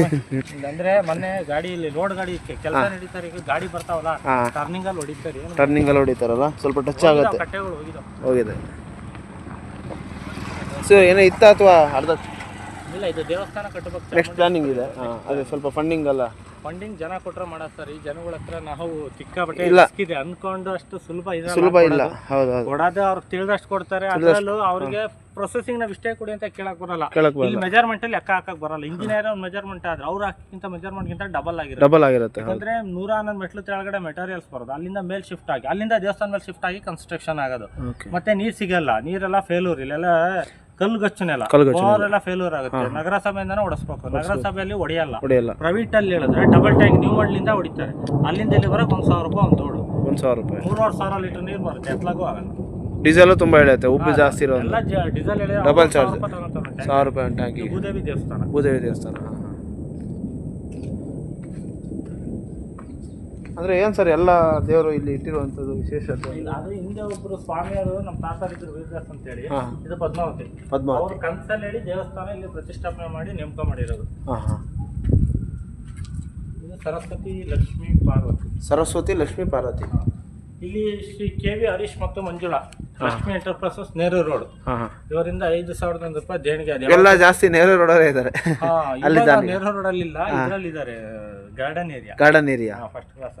ಇದು ಸರ್ ಕಾಮಾಕ್ಷಿ ಬೀದಿ, ಈ ಕಡೆನೇ ಬಂದು ಶೂಟ್ ಮಾಡಿ. ಈ ಕಡೆ ಬರ್ತೀನಿ, ಇಲ್ಲಿ ಎದುರು ಇಲ್ಲ. ಯಾಕೆ ಸರ್ ಈ ದಿಕ್ಕಿಗೆ ದಿಕ್ಕು ಚೇಂಜ್ ಮಾಡಿದಿರಲ್ಲ? ಒಳಗೆ ಹೋಗ್ಬೇಕು. ಇದು ಪಾಂಡುರಂಗ ರುಕ್ಮಿಣಿ, ಇಲ್ಲಿಂದಾನೆ ಶೂಟ್ ಮಾಡ್ತೀರಾ, ಇಲ್ಲ ಒಳಗೆ ಹೋಗ್ತೀರಾ ನೋಡಿ. ಪಾಂಡುರಂಗ ಮತ್ತೆ ರುಕ್ಮಿಣಿ ಇದು ಪೂರ್ವ ದಿಕ್ಕಿಗಿದೆ. ಅದು ಲಾಸ್ಟ್ ಟೈಮ್ ಹೇಳಿದ್ರಲ್ಲ ನಿಮ್ಮ ಅದು ದೇವಸ್ಥಾನ ಮಾಡ್ಬೇಕಂತ ನಿಂತಿದೆ, ಅದು ಮಾಡಕ್ ಆಗಲ್ಲ, ಸ್ಟಾಪ್. ಅದು ಆತ್ಮಲಿಂಗ, ಅದ್ರ ಎದುರುಗಡೆ ಶನಿಮಾತ್ಮನ ದೇವಸ್ಥಾನ. ಇದು ಅದೇ ಹೇಳಿದ್ರಲ್ಲ ಲಾಸ್ಟ್ ಟೈಮ್. ಇದು ದೇವಸ್ಥಾನ ಕಟ್ಟಿದಂತ ಸ್ವಾಮಿ ಅವ್ರದ್ದು ಸಮಾಧಿ. ಇದು ದೇವಸ್ಥಾನಗಳು ಕಟ್ಟಿದಂತ ಸ್ವಾಮೀಜಿಗಳು ಈ ದೇವಸ್ಥಾನ ಪ್ರತಿಷ್ಠಾಪನೆ ಮಾಡಿದ್ರು ಸ್ವಾಮೀಜಿ ವೀರದಾಸ್ ಅಂತ ಹೇಳಿ. ಮತ್ತು ಅವ್ರ ವೈಫ್ ಕಮಲಮ್ಮ ಅಂತ, ಅವ್ರದ್ದು ಇಲ್ಲೇ ಮರಣ ಹೊಂದಿರೋದು, ಅಂದ್ರೆ ಅದು ಜೀವಂತವಾಗಿ ಐಕ್ಯವಾಗಿರೋದು. ಅವ್ರದ್ದು ಇಲ್ಲಿ ಸಮಾಧಿ ಇದೆ. ಅಲ್ಲಿ ಒಂದು ಆಯ್ತು. ಇನ್ನೇನು ಸರ್ ಅದು ಏನು ಸರ್ ಅವಾಗ ಹೇಳಿದ್ರಲ್ಲ ಅಪಾಯ ಇದೆ ಅಂತ? ಇದೆ ಅಪಾಯ. ಇದು ರೋಡ್ ಸ್ವಲ್ಪ ಹಿಂಗೆ ಹಂಪ್ ಇರೋದ್ರಿಂದ ಇಲ್ಲಿ ಬರ್ತಾ ಲೆಫ್ಟ್ ಕಟ್ ಆಗಿದ ತಕ್ಷಣ ಗಾಡಿ ಫಸ್ಟ್ ಗೇರ್ಗೆ ಹಾಕಂದ್ರೆ ಮೂವ್ ಮಾಡ್ಬೇಕು. ಹೆಚ್ಚು ಕಮ್ಮಿ ಸ್ವಲ್ಪ ನ್ಯೂಟ್ಲ್ ಆಯ್ತು ಅಂದ್ರೆ ಗಾಡಿ ಕಂಡೀಷನ್ ಸಿಗಲ್ಲ, ವಾಪಸ್ ಹೋಗ್ಬಿಡುತ್ತೆ. ಸ್ಟಾಪ್ ಮಾಡಿ ಮೇಲೆ ಬರ್ಬೇಕು. ಆದಷ್ಟು ಪಿಕಪ್ ಇರುವಂತ ಗಾಡಿಗಳು ಬಂದ್ರೆ ಒಳ್ಳೇದು ಅಂತ. ಗಾಡಿ ಬಂದ್ರೆ ಒಳ್ಳೇದು, ಡ್ರೈವಿಂಗ್ ಎಕ್ಸ್ಪೀರಿಯನ್ಸ್ ಅದು ಮೇನ್. ಹೌದೌದು, ಮೆಟೀರಿಯಲ್ಸ್ ತರಬೇಕಾದ್ರೆ ಪಕ್ಕ ಡ್ರೈವಿಂಗ್ ಇದ್ರೆ ಮಾತ್ರ ಮೆಟೀರಿಯಲ್ಸ್. ಒಂದೇ ಗಾಡಿ ಓಡಿಸೋದು ಗೋಪಾಳದಲ್ಲಿ ಇದೆ, ಬುಲಾರ ಗಾಡಿ, ಅದು ಬಿಟ್ರೆ ಯಾವ ಗಾಡಿನೂ ಓಡಿಸಲ್ಲ. 1 ಇಲ್ಲ 2 ಗಾಡಿ ಅಷ್ಟೇ. ಕಂಡೀಷನ್ ಎಕ್ಸ್ಪೀರಿಯನ್ಸ್ ಇರೋ ಡ್ರೈವರ್ ಈ ತರ ಎಲ್ಲ ನೋಡಿ ಗಾಡಿ ತರ್ಸೋದು. ಆಯ್ತು ಗಾಡಿ ಪ್ರಯೋಗ ಮಾಡ್ತೀನಿ ಅಂದ್ರೆ ಈ ಜಾಗ ಅಲ್ಲ, ಆಗಲ್ಲ. ಸರ್ ಇಲ್ಲಿಂದ ವಿಶೇಷತೆ ಬಹಳ ಆಶ್ಚರ್ಯಕರ. ನಾನು ಲಾಸ್ಟ್ ಟೈಮ್ ಕೇಳಿದ್ದು ಇದು ಹೇಳಿ. ಒಂದು ದೇವಸ್ಥಾನ ಮಾಡ್ಬೇಕಂತ ಹೋಗಿದ್ರು, ಅದು ಇಲ್ಲಿ ಶನಿಮಾತ್ಮನ ಎದುರುಗಡೆ ಮಾಡಕ್ ಆಗ್ಲಿಲ್ಲ. ಆ ಕಾರಣದಿಂದ ದೇವಸ್ಥಾನ ಅದು ನಿಂತಿದೆ. ಮತ್ತೆ ಮುಂದುವರ್ಸಕ್ ಯಾರ ಕೈಯಿಂದನೂ ಆಗಲ್ಲ. ಸುಮಾರು ಜನ ಬಂದು ಅದನ್ನ ಕೈ ಬಿಟ್ಟಿದ್ದಾರೆ. ಶನಿಮಾತ್ಮ ದೇವಸ್ಥಾನನೂ ಇದೆ. ಇದು ಶನಿಮಾತ್ಮ ಸಿಕ್ಕಿರೋದು ಒಂದು ಹಳ್ಳಿಯಲ್ಲಿ, ಅದನ್ನ ತಂದು ಪ್ರತಿಷ್ಠಾಪನೆ ಮಾಡಿದ್ದಾರೆ. ಹಾಗಾಗಿ ಈ ದೇವಸ್ಥಾನದ ಎದುರುಗಡೆ ಇದು ಮಾಡೋಕ್ಕೆ ಅವಕಾಶ ನೀಡಲಿಲ್ಲ. ಅಂದರೆ ಇದನ್ನು ಕಟ್ಟಕ್ಕೆ ಹೋಗಿ ಒಂದು ಸಾಮಾನ್ಯ ಒಂದು 20 ಜನ ಅಂದ್ರೆ 20 ಜನ 21 ಜನ ತೀರೋಗಿದ್ದಾರೆ. ಇದು ಆಗಲೇ ಇಲ್ಲ. ಆಗಿಲ್ಲ. ಯಾಕಂದರೆ ಎದುರ ಕಾಣಬಾರ್ದು ಅಂತ ದೇವರಿಗೆ. ಯಾವುದೇ ದೇವಸ್ಥಾನ ಆಗಲಿ ಶನೀಶ್ವರನ ಎದುರುಗಡೆ ಈಶ್ವರನ್ ಮಾಡಿಲ್ಲ ಎಲ್ಲೂ. ಹಾಂ, ಅವ್ರು ಏನೋ ಸಾಧನೆ ಮಾಡಕ್ಕೆ ಹೋಗಿ ಹಿಂಗಾಗಿದೆ ಪರಿಸ್ಥಿತಿಗಳು. ಇದು ಶನಿಮಹಾತ್ಮ ಪಾದ. ಪಾದ ಇದೆ, ಶನಿಮಹಾತ್ಮ ಪಾದ. ಶನಿಮಹಾತ್ಮ ದೇವಸ್ಥಾನ ಇದು ಪಾದ ಅಲ್ಲ? ಪಾದ. ಶನಿಮಹಾತ್ಮ ಪಾದ. ಇದು ಶನಿಮಹಾತ್ಮ ದೇವಸ್ಥಾನ. ಒಂದೇ ಕಡೆ ಎಲ್ಲ ದೇವರಿದೆ ಸರ್, ಅದೇ ಆಶ್ಚರ್ಯ. ಅಂದರೆ ಈಗ ಒಂದು ಫ್ಯಾಮಿಲಿ ಇರುತ್ತೆ ಸರ್, ಒಬ್ಬೊಬ್ಬರು ಒಂದು ಕಡೆ ಪೂಜೆ ಮಾಡಿಸ್ಬೇಕಂತಿರ್ತಾರೆ. ಒಂದು ಫ್ಯಾಮಿಲಿ ಬಂದರೆ ಎಲ್ಲ ದೇವರು ಇಲ್ಲೇ ಸಿಕ್ಬಿಡುತ್ತೆ. ಪವರ್ ಇದೆ. ಹೌದು. ಎಂತೆಂಥ ಹಾವುಗಳಿದೆ ಗೊತ್ತಾ ಇಲ್ಲಿ. ಒಬ್ಬೊಬ್ಬ ಕಾಲ್ ಪಕ್ಕದಲ್ಲೇ ಹೋದ್ರೆ ಯಾರಿಗೂ ಟಚ್ ಮಾಡಲ್ಲ. ಬೈ ಚಾನ್ಸ್ ಮಿಸ್ಟೇಕ್ ಆಯ್ತು, ಹಾಂ, ಬೇಕು ಅಂತ ಮಾಡಿದ್ರೆ ಮುಗೀತು, ತನನೇ ತೊಗೊಂಡ್ಬಿಡುತ್ತೆ. ಹೌದು. ನೀವು ಒಳಗೆ ಬರ್ಬೋದಾ ಸರ್? ಇದು ಹೆಂಗೆ ಕಟ್ಟಿದ್ದಾರೆ ಅಂತ ಒಂಚೂರು ಹೇಳ್ತೀರಾ? ಇಟ್ಟಿಗೆಗಳು ಹೆಂಗೆ, ಮಣ್ಣು ಬೆಲ್ಲ ಏನು ಯೂಸ್ ಮಾಡಿದ್ರೆ ಅಥವಾ ಮಣ್ಣಿಂದನಾ? ಇಲ್ಲ, ಎಲ್ಲ ಸಿಮೆಂಟ್ ಇಟ್ಟಿಗೆಯಿಂದಾನೆ ಕಟ್ಟಿರೋದು. ಸಿಮೆಂಟ್ ಇಟ್ಟಿಗೆ ಭಾಳ ಹಳೆ ಕಾಲದ್ದು. ತುಂಬ ಚಿಕ್ಕ ಹುಡುಗ ಇದ್ದೆ, ಹಾಂ, ಅವಾಗ ಕನ್ಸ್ಟ್ರಕ್ಷನ್ ಮಾಡಿದ. ಆಗಿಲ್ಲ. ಎಲ್ಲ ಏನಪ್ಪ ಅಂತಂದ್ರೆ ಇಂಥ ಮಾಡ್ಬೇಕಾದ್ರೆ ಕೇಳ್ಬೇಕು. ಹೌದೌದು. ಒಬ್ರು ಗುರುಗಳಿಗಾಯ್ತು, ಗುರುಗಳು ಕೇಳ್ಬೇಕು, ಪ್ರಕಾರ ಆಯ್ತು, ಯಾವ ಅಳತೆ ಏನು ಎಂತ ಇಲ್ಲಿ ಮಾಡ್ಬೋದ. ಅವರು ನಮ್ಮ ಚಿಕ್ಕಪ್ಪರು ಏನಪ್ಪ ಅಂದ್ರೆ ಸ್ವಲ್ಪ ಇದು ಜಾಸ್ತಿ ಜನ ಇದ್ರೆ ಮಾತು ಕೇಳಂತ ಮನುಷ್ಯ ಅಲ್ಲ. ಮಾತು ಕೇಳಲ್ಲ. ಅವ್ರದ್ದು ಏನು ಅನ್ಸುತ್ತೆ ಅವತ್ತು ಮಾಡಿಬಿಡ್ಬೇಕು. ಬೆಳಗ್ಗೆ ನಾನೇನೋ ಒಂದು ಸಾಧನೆ ಮಾಡ್ತೀನಿ ಅಂತ ಕೈ ಹಾಕಿದ್ರು. ಈಗ ನಾವು ದೇವಸ್ಥಾನ ಕಟ್ತಾ ಇದ್ದೀನಿ, ನಾನೇ ಕಟ್ತಾ ಇರೋದು ಬ್ರಹ್ಮಾಷ್ಟಮೇಶ್ವರ. ನಾನು ಕೊಚ್ಕೊಳ್ಬಾರ್ದು, ಒಂದು ಎಕ್ಸಾಂಪಲ್ ಹೇಳ್ತಾ ಇರೋದು. ಸ್ವಾಮಿಯವ್ರ ಕಟ್ಸ್ಬಿಟ್ಟು ಕೇಳಿ ದೇವಸ್ಥಾನ ಮಾಡ್ತಾ ಇದೀವಿ ಮಾಡ್ಬೋದು. ಅದು ಅರ್ಧ ಬರ್ಧ ಅನ್ಸಂಗಿಲ್ಲ, ತುಂಬಾ ಕಷ್ಟ ಆಗುತ್ತೆ ಅಂತ ಅಂದ್ರು. ಅಡ್ಡಿಗಳು ಜಾಸ್ತಿ, ತುಂಬಾ ಕಷ್ಟ ಆಗುತ್ತೆ. ಪರಿಸ್ಥಿತಿ ನಂದು ಆಲ್ರೆಡಿ ಹದಗೆಟ್ಟು ಹೋಗಿದೆ. ಯಾಕೆಂತಂದ್ರೆ ಅದು ಏನೋ ಒಂದು ಕಾರಣದಿಂದ ಹದಗೆಟ್ಟು ಹೋಗಿದೆ. ಆದ್ರೂ ಆ ದೇವಸ್ಥಾನ ಮಾಡ್ತೀನಿ ಅಂತ ಛಲದಿಂದ ಮಾಡ್ತಾ ಇದ್ದೀನಿ, ಮಾಡೇ ಮಾಡ್ತೀನಿ, ನಿಲ್ಸಲ್ಲ. ಅದು ನನಗೆ ದೇವರ ಅನುಗ್ರಹ ಇದೆ, ಹೆಚ್ಚಾಗಿ ಭಕ್ತಾದಿಗಳ ಅನುಗ್ರಹನೂ ತುಂಬಾ ಇದೆ. ದೇವರು ಆ ಥರ ನಮಗೆ ಇಟ್ಟಿದ್ದಾನೆ, ಜನಗಳು ಸಪೋರ್ಟ್ ಇಟ್ಟಿದ್ದಾನೆ. ದೇವರ ಕಾರ್ಯಕ್ರಮಕ್ಕೆ ಯಾವುದೇ ಅಡ್ಡಿ ಆತಂಕಗಳಿಲ್ಲ, ನಡೀತಾ ಇದೆ, ಒಳ್ಳೇದಾಗುತ್ತೆ. 4 ಜನಕ್ಕೆ ಒಳ್ಳೇದಾಗುತ್ತೆ. ಮುಂದೊಂದು ಕಾಲಕ್ಕೆ ನಾನು ಮಾಡಿದ್ದು ಸರಿನಾ ತಪ್ಪನ್ನ ಜನಗಳಿಗೆ ಗೊತ್ತಾಗುತ್ತೆ, ಜಾಗಕ್ಕೂ ಗೊತ್ತಾಗುತ್ತೆ. ಭಾಳ ಖುಷಿ ಆಯ್ತು ಸರ್, ಥ್ಯಾಂಕ್ ಯು. ಭಾಳ ಚೆನ್ನಾಗಿದೆ ಸರ್. ನೋಡಿ, ಇಟ್ಟಿಗೆ ಮಧ್ಯೆ ಸಿಮೆಂಟ್, ನೀವು ಹೇಳ್ದಂಗಲ್ಲ, ಮರಳು ಸಿಮೆಂಟ್ ಎಲ್ಲ ಹಾಕಿ ಇದು ಸುಮಾರು ವರ್ಷ ಬರುತ್ತೆ ಸರ್. ಚಾಲೆಂಜ್ ಮಾಡ್ತೀನಿ, ಭಾಳ ವರ್ಷ ಬರುತ್ತೆ. ಕಟ್ಟಿದ್ದಾರೆ. ನಾವು ಮೇನ್ ದೇವಸ್ಥಾನ ಮಾಡ್ತಾ ಇದೀವಲ್ಲ, ಅದನ್ನೆಲ್ಲ ಇದು ಇಂಜಿನಿಯರ್ ಪ್ಲಾನ್ ಮಾಡ್ತಿರೋದು. ಮುದ್ದಪ್ಪ ಅಂತೇಳಿ ಇಂಜಿನಿಯರ್, ಶಿವಮೊಗ್ಗದಾರೆ. ಮತ್ತು ಇನ್ನೊಬ್ರು ಇದ್ದಾರೆ ಹೈದರಾಬಾದಲ್ಲಿ. ಅವರೆಲ್ಲ ಫೋನಲ್ಲೇ ಎಕ್ಸ್ಪೆಕ್ಟೇಷನ್ ಮಾಡ್ತಾರೆ. ಈ ಥರ ಹಿಂಗೆ ಏನಾದ್ರು ಕೆಲಸ ಪ್ರಾಬ್ಲಮ್ ಇತ್ತು ಅಂದರೆ ವಿಡಿಯೋ ಕಾಲ್ ಮಾಡಿ ಸರಿಪಡಿಸ್ತಾರೆ. ಇದೊಂದು ಪ್ಲಾನಿಂಗ್ ಇದೆಯಲ್ಲ ಸರ್ ನಿಮ್ದೊಂದು ಹೇಳಿದ್ರಲ್ಲ, ಖಂಡಿತ ಅದೇ ಸರ್. ದಾನಿಗಳು ಮುಖ್ಯ ಆಗಿದ್ದಾರೆ ಈಗ. ಯಾಕಂದರೆ ಒಂದು ಇದೇನು ಸಾಮಾನ್ಯದಲ್ಲ, ಇದು ಅಮೌಂಟ್ ಆಗುತ್ತೆ, ಖಂಡಿತ ಆಗುತ್ತೆ ಸರ್. ಇಷ್ಟು ಮಾಡಿದ್ದಾರೆ ಅಂದಮೇಲೆ ಅದು ಮೇನ್ ದೇವಸ್ಥಾನ ಬಸ್ ಸರ್. ಅದು ಸಿಕ್ಕಾಬಿಟ್ಟೆ ಬಜೆಟ್ ಇದೆ ಬಿಡಿ, ಅದು ಭಾಳ ಬಜೆಟ್ ಇದೆ ಸರ್. ಅದಿನ್ನು ಒಳಗಡೆ ಇಟಾಲಿಯನ್ ಮಾರ್ಬಲ್ ಹಾಕ್ಬೇಕು ಒಳಗಡೆ. ಹೌದು. ಅದು ಹೆಚ್ಚು ಕಮ್ಮಿ 50,000 ರೂಪಾಯಿ ತಗೊಳತ್ತೆ ಹೊರಗಡೆ ಮಾರ್ಬಲ್ಸು. ಆಮೇಲೆ ಬಾಕ್ಲು, ಚೌಕಟ್ಟು, ಪೀಠದ ಕಲ್ಲು, ಪೈಂಟಿಂಗ್ ಇಂದು ಎಲ್ಲ ಭಾಳ ಇದೆ. ಅದು ಯಾಕಂದ್ರೆ ಸುತ್ತು ಬಂಡೆ ಇರೋದು. ದೇವರ ಅನುಗ್ರಹದಿಂದ ಅಂಥದ್ದು ಯಾವುದು ಅನಾಹುತ ಆಗಲ್ಲ, ಆಗೋದಕ್ಕೂ ಬಿಡಲ್ಲ. ಆದ್ರೆ ಒಂದು ಹೇಳ್ತಾ ಇರೋದಷ್ಟೇ. ಇಲ್ಲಿ ಈ ಥರ ಕಷ್ಟ ಇದೆ. ಯಾಕಂದರೆ ದೇವಸ್ಥಾನಗಳು ಈಗ ಹೆಂಗಿದೆ ಅಂತಂದರೆ ಸುತ್ತಮುತ್ತ ಇಲ್ಲಿ ನೋಡೋದಕ್ಕೆ ಎಲ್ಲವೂ ತುಂಬ ಚೆನ್ನಾಗಿರ್ತಾವೆ. ಅದೊಂದು ದೇವಸ್ಥಾನ ನೋಡ್ರಿ ಇನ್ನೂ ತುಂಬ ಚೆನ್ನಾಗಿ ಒಳ್ಳೆ ಪ್ಲೇಸ್ ಆಗುತ್ತೆ. ನಮ್ಮ ಕರ್ನಾಟಕದಲ್ಲಿ ಏಕೈಕ ದೇವಸ್ಥಾನ ಹೇಳ್ಬೇಕಂದ್ರೆ ಇಂಡಿಯಾದಲ್ಲಿ ಒಂದೇ ದೇವಸ್ಥಾನ, ಬ್ರಹ್ಮ ವಿಷ್ಣು ಮಹೇಶ ಇರುವಂಥ ಏಕೈಕ ದೇವಸ್ಥಾನ ನಮ್ಮ ಶಿವಮೊಗ್ಗ ರಾಗಿಗುಡ್ಡ. ನಮ್ಮ ಕರ್ನಾಟಕದಲ್ಲಿ. ಬೇರೆ ಎಲ್ಲಿದೆ ಗೊತ್ತಿಲ್ಲ, ರಾಜಸ್ಥಾನದಲ್ಲಿ ಇದೆ ಅಂತಾರೆ. ನಾವು ನೋಡಿ ನಮಗೆ ಗೊತ್ತಿದ್ದಂಗೆ ನಮ್ಮ ಮಾಹಿತಿ ಪ್ರಕಾರ, ಹಿಂದಿನ ಕಾಲದಲ್ಲಿ ಹೇಳಿರೋ ಪ್ರಕಾರ, ಪದ್ಧತಿ ಪ್ರಕಾರ ನಾನು ಇಲ್ಲೇ ಶಿವಮೊಗ್ಗದಲ್ಲಿ ನಮ್ಮ ದೇವಸ್ಥಾನದಲ್ಲೇ ಇರೋದು, ನಮ್ಮ ರಾಗಿಗುಡದಲ್ಲೇ ಇರೋದು ಅಂತ ನನ್ನ ಎಕ್ಸ್ಪೆಕ್ಟೇಷನ್. ಬೇರೆ ಎಲ್ಲಿದೆಯಾ ನಾನು ನೋಡಿಲ್ಲ.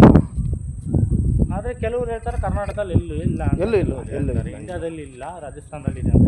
ಶಿವಮೊಗ್ಗದಲ್ಲಿ ವಿಷ್ಣು ದೇವಸ್ಥಾನ ಇಲ್ಲ, ನಾನು ಹುಡುಕಿ ಶಿವಮೊಗ್ಗದಲ್ಲೇ ಇಲ್ಲ. ನಾನು ಹೋಗಿ ತುಳಸಿ ಕೊಡೋಣ ದೇವರಿಗೆ. ಆ್ಯಕ್ಚುಲಿ ವಿಷ್ಣು ದೇವಸ್ಥಾನಕ್ಕೆ ದೇವರಿಗೆ ತುಳಸಿ ಪ್ರಿಯ ಕೊಡೋಣ ಅಂದರೂ ಇಲ್ಲ, ನೆಕ್ಸ್ಟ್ ಇಲ್ಲಿಗೆ ಬರೋದು ನಾನು. ಖಂಡಿತ ದೇವಸ್ಥಾನ ಅಂದಮೇಲೆ ಇಲ್ಲಿಗೆ ಬಂದು ಪೂಜೆ ಮಾಡಿಸ್ಕೊಂಡು ಹೋಗಿ ಒಳ್ಳೆಯದಾಗುತ್ತೆ. ಖಂಡಿತ. ಆಮೇಲೆ ರಾಗಿಗುಡ್ಡ ಅಂತ ಹೆಂಗೆ ಸರ್ ಹೆಸರು ಬಂದಿದೆ? ಅದು ಹಿಂದಿನ ಕಾಲದಲ್ಲಿ ಅಣ್ಣ ತಂಗಿ ಶಾಪ ವಿಮೋಚನೆಯಿಂದ ಇದು ರಾಗಿಗುಡ್ಡ ಅಂತ ಹೆಸರು ಬಂತು. ಹಾಗಾಗಿ ಅದನ್ನ ಹಾಗೆ ಕಂಟಿನ್ಯೂ ಇದು ಹೇಳ್ಬೇಕಂದ್ರೆ ಭತ್ತದ ಗುಡ್ಡ ಅಂತೇಳಿ ರಾಗಿ ಗುಡ್ಡ ಅಲ್ಲ, ಅಣ್ಣ ತಂಗಿ ಶಾಪದಿಂದ ರಾಗಿ ಗುಡ್ಡ ಅಂತೇಳಿ ಹೆಸರು ಮೆನ್ಷನ್ ಆಗಿರೋದು. ಅಂದ್ರೆ ಇಲ್ಲಿ ರಾಗಿ ಬೆಳೀತಾ ಇದ್ರಾ ಅಥವಾ ರಾಗಿ ಸಿಗ್ತಾ ಇತ್ತು? ಇಲ್ಲ ಇಲ್ಲಿ ಭತ್ತ ಬೆಳೀತಾ ಇದ್ರು. ಅಲ್ಲಿ ಹಿಂದೆ ಒಂದು ಗುಡ್ಡ ಇದೆ, ಅಲ್ಲಿ ರಾಗಿ ಬೆಳೀತಾ ಇದ್ರು. ಅದೇನಾಗ್ಬಿಡ್ತು, ಈ ದಾನ ಧರ್ಮದ ವಿಚಾರದಲ್ಲಿ ಅಣ್ಣ ತುಂಬಾ ದಾನ ಮಾಡ್ಬಿಟ್ಟು ಕಮ್ಮಿ ಆಯ್ತು ಅಂತ ತಂಗಿ ಹತ್ರ ಹೋಗಿ ರಾಗಿ ಕೇಳ್ದಂಗೆ ಭತ್ತ ದಾನ ಮಾಡಿರೋದು ಅಣ್ಣ. ತಂಗಿ ಕೊಡ್ಲಿಲ್ಲ, ದೊಡ್ಡ ರಾಶಿ ಹಿಡ್ಕೊಂಡು ಈ ಸಣ್ಣ ರಾಶಿ ಬಂದಿದ್ದೆ, ನಿನ್ನೆಲ್ಲ ಕಲ್ಲು ಮಣ್ಣಾಗಲಿ ಅಂತ ಶಾಪ ಕೊಟ್ಟಿದ್ದು. ಆಮೇಲೆ ಬಂದು ನೋಡೋಷ್ಟೊತ್ತೆ ಕಲ್ಲು ಮಣ್ಣು ಆಗ್ಬಿಡ್ತು. ಸದಾ ನಿಂದು ಕಲ್ಲು ಮಣ್ಣಾಗಲಿ ಅಂತ ಅದು ಕಲ್ಲು ಮಣ್ಣಾಗ್ತು. ಆ ವಿಚಾರದಲ್ಲಿ ಇದು ರಾಗಿ ಗುಡ್ಡ ಅಂತೇಳಿ ಹೆಸರು ಮೆನ್ಷನ್ ಆಯಿತು.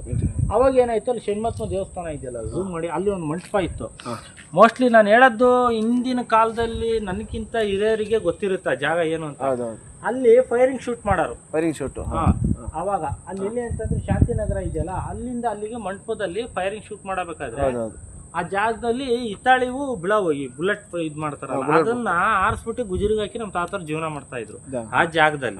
ಅದ್ ಹಿಂದಿನ ಕಾಲದಲ್ಲಿ ಆ ಫೈರಿಂಗ್ ಶೂಟ್ ಮಾಡಿದಾರಲ್ಲ, ಅವ್ರಿಗೆ ಗೊತ್ತಿದೆ ಇಲ್ಲಿ ರಾಗಿಗುಡದಲ್ಲಿ ನಾವ್ ಏನ್ ಕೆಲಸ ಮಾಡಿದ್ವಿ ಹಿಂದಿನ ಕಾಲದಲ್ಲಿ ಅಂತ. ಮಿಲಿಟರಿ, ಪೊಲೀಸ್ ಅವ್ರ ತರ ಎಲ್ಲ ಫೈರಿಂಗ್ ಟ್ರೈನಿಂಗ್ ಹೋಗ್ತಾರಲ್ಲ, ಆ ತರ ಜಾಗದಲ್ಲಿ ಅಲ್ಲಿ ಮಂಟಪದಲ್ಲಿ ಶೂಟ್ ಮಾಡೋರು. ಅದೊಂದೇ ಮಂಟಪ ಇದ್ದಿದ್ದು. ಆ ಮಂಟಪದಲ್ಲಿ ಮಲಗಬೇಕಾದ್ರೆ ನಮ್ಮ ತಾತರಿಗೆ ದೇವ್ರ ಕನ್ಸಲ್ಲಿ ಹೇಳಿದ್ದು ಅಂತ. ಮಂಗನ ರೂಪದಲ್ಲಿ ಬಂದು ರಾತ್ರಿ ಕನ್ಸಲ್ಲಿ ದಿನ ಹೇಳವಂತ, ಹಿಂಗೆ ದೇವಸ್ಥಾನ ಮಾಡಿಸ್ಬೇಕು ಬ್ರಹ್ಮ. ಅವ್ರಿಗೆ ಆ ದೇವಸ್ಥಾನ ಮಾಡ್ಸೋಕ್ಕಾಗದೆ ಕಾರಣಕ್ಕೆ ಕಾಶಿಗೆ 7 ತಿಂಗಳು ನಡ್ಕೊಂಡು ಹೋಗಿದ್ರು. ಅಲ್ಲಿಂದ ವೆಂಕಟರಮಣ ದೇವಸ್ಥಾನ ಫೋಟೋ ಇಟ್ಟು ಇದೇ ಪಲ್ಲಕ್ಕಿ ಒಳಗಡೆ ಇರೋಂಥ ಪಲ್ಲಕ್ಕಿ ಇದೆಲ್ಲ ಇದರಲ್ಲೇ ಮೆರವಣಿಗೆ ಮಾಡಿ ದೇವಸ್ಥಾನ ಎಲ್ಲ ಕಟ್ಟಿತ್ತು.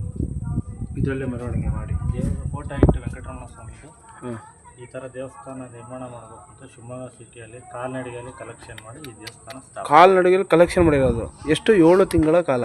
7 ತಿಂಗಳ ಕಾಲ ಕಾಶಿಗೆ ಹೋಗಿ ದೀಕ್ಷೆ ತಗೊಬಂದು ಆ ನಂತರ ಕಾಲ್ನಡಿಗೆಯಲ್ಲೇ ದೇವಸ್ಥಾನ ಎಲ್ಲ ಭಕ್ತಾದಿಗಳ ಹತ್ರ ಕಲೆಕ್ಟ್ ಮಾಡಿ ಕಟ್ಟಿದ್ದ. ಇದೊಂದೇ ದೇವಸ್ಥಾನ ಅಲ್ಲ, ನವಲಲ್ಲಿ ವೆಂಕಟೇಶ್ವರನ ದೇವಸ್ಥಾನ ಅವರೇ ಸ್ಥಾಪನೆ ಮಾಡಿದ್ದು, ಪಕ್ಕದಲ್ಲಿ ಇಡಗುಂಜಿ ಗಣಪತಿ ದೇವಸ್ಥಾನ ಅವರೇ ಸ್ಥಾಪನೆ ಮಾಡಿದ್ದು, ಇಲ್ಲಿ ಶಾಂತಿನಗರದಲ್ಲಿ ಷಣ್ಮತ್ಮ ದೇವಸ್ಥಾನ ಅವರೇ ಸ್ಥಾಪನೆ ಮಾಡಿದ್ದು, ಆಮೇಲೆ ಈ ರಾಗಿಗುಡ್ಡ ದೇವಸ್ಥಾನ ಅವರೇ ಸ್ಥಾಪನೆ ಮಾಡಿದ್ದು.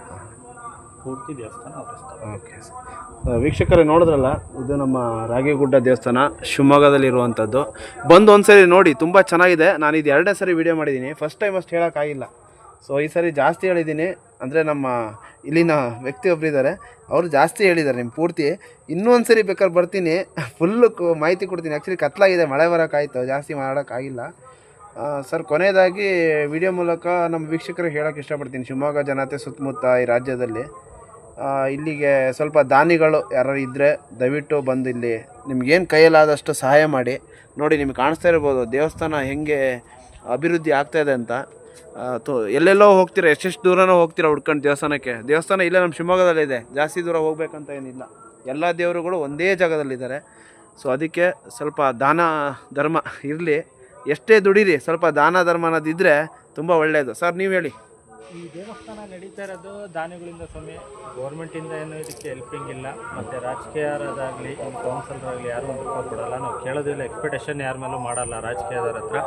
ಬಟ್ ನಿಮ್ಮ ಕೈಯಲ್ಲಾಗಿದ್ದು ನೀವೇನು ಬೇಕಾದ್ರೂ ಸೇವೆ ಮಾಡ್ಬೋದು. ದೇವಸ್ಥಾನ ಕನ್ಸ್ಟ್ರಕ್ಷನ್ ನಡೀತಾ ಇದೆ, ಮೆಟೀರಿಯಲ್ಸ್ ಆಗಿರ್ಬೋದು, ಹಣ ಸಹಾಯಾರ್ಥ ಆಗಿರ್ಬೋದು, ನಿಮ್ಮ ಇಚ್ಛೆಗೆ ಏನು ಬರುತ್ತೋ ದೇವಸ್ಥಾನ ಕರ್ಪೂರ, ಉದ್ದಿನ ಕಡ್ಡಿ, ಹೂವು, ಎಣ್ಣೆ ಬತ್ತಿ, ಎನಿ ಟೈಮ್ ಯಾವುದಾದ್ರೂ ನೀವು ಇಲ್ಲಿ ಸೇವೆನ ಮಾಡ್ಬೋದು. ದೇವರು ನಿಮಗೆ ಒಳ್ಳೇದು ಮಾಡ್ತಾನೆ, ಆರೋಗ್ಯ ಐಶ್ವರ್ಯ ಯಶಸ್ವಿ ಭಾಗ್ಯ ಕೊಟ್ಟು ದೇವಸ್ಥಾನ ನಿಮ್ಗೆ ಕಾಪಾಡ್ತಾರೆ. ಖಂಡಿತ ಸರ್, ಇಷ್ಟು ನಾವು ಎಕ್ಸ್ಪೆಕ್ಟ್ ಮಾಡಿ ದೇವರು ಪರವಾಗಿ ಇಷ್ಟೆಲ್ಲ ಹೇಳಿದ್ದೀವಿ. ಇಷ್ಟು ನಡೀತಾ ಇದೆ ದೇವಸ್ಥಾನದ, ನಮ್ಮ ಕರ್ನಾಟಕದಲ್ಲಿ ಏಕೈಕ ದೇವಸ್ಥಾನ ಆಗಿರೋದ್ರಿಂದ ನಿಮ್ಮ ಕೈಯಲ್ಲಾಗಿ ಸೇವೆ ಮಾಡಿ ಪುಣ್ಯ ಕಟ್ಕೊಳ್ಳಿ. ನಮಸ್ತೆ, ಥ್ಯಾಂಕ್ ಯು ಸರ್. ಸರ್, ಈ ವಿಡಿಯೋ ಕೊನೆಯಲ್ಲಿ ನಾನು ಒಂದು ಸ್ಕ್ಯಾನರ್ ಹಾಕ್ತೀನಿ ನಿಮ್ಮದೇ.